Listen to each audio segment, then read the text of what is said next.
या बैठकीला उपस्थित असलेली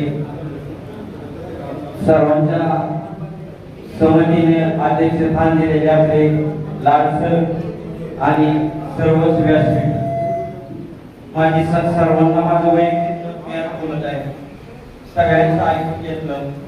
यामध्ये सर्वांचे विचार ते गंजावलेले समाज बांधव त्याची माझी ओळख नाही, परंतु त्यांना सगळे प्रश्न विचारतात आणि ते एकटे हसण्याचे आहे आणि उत्तर देतात. त्यासाठी जरा विचार करा. सगळ्यांनी प्रश्न मांडले. सर्वांपेक्षा लहान आहे, परंतु सगळ्यांचे संघटना आपण एकत्र करू असं प्रत्येक तालुक्यावर जिल्ह्यावर केलं तर ही समिती स्थापन होणार नाही असं मला वैयक्तिक वाटतं. इथंच पुण्याचं म्हणजे ठिकाण जरी वाटत असेल तर पहिली बैठक, दुसरी बैठक आणि तिसरी बैठक अशी 3 बैठकी फरक साहेब घ्याव्या. आता फरक साहेबांनी जसं सांगितलं की ह्याला वेळ काढावा लागतो, फिरावं लागते, कोकण भागात जावं लागतं. अशी ज्येष्ठांची कमिटी करा आणि ह्याच्यामध्ये 2 कमिटी करा.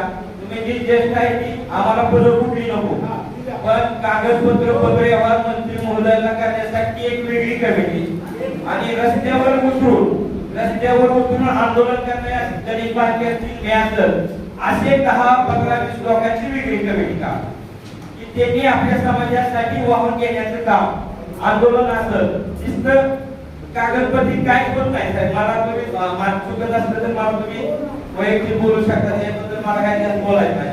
परंतु तुमचं डोकं मेंदू तुमचा आणि पुढली मेंदू आमचा तिथून एकत्र केलं तर आपली समाजाची उन्नती व्हायला मला वाटत नाही अडचणी असं माझं वैयक्तिक मत आहे. जे आपण ज्येष्ठ सगळे निर्णय घेतात तेव्हा आम्हाला सर्वांना मान्य असेल, परंतु सगळ्या संघटना जर आपण बघत गेलो आवा तर एकत्र येऊ शकत नाही. तुम्हाला माहिती आहे, सर्वांना माहिती. पहिली बैठक, दुसरी बैठक आणि तिसऱ्या बैठकीला जे येते त्या सर्वांचा पाठिंबा घेऊन समिती निवडावी अशी माझी विनंती. आणि आमची एक 10 जणांची वाटते, आपली एक 10-20 जणांची कमिटी अशी करू की रस्त्यावर उतरून आंदोलन करू. तुम्ही आधी द्यायचं, आम्ही काम करायचं अशी मी सर्वांना विनंती करतो आणि माझे 2 शब्दांचं भाषण करतो.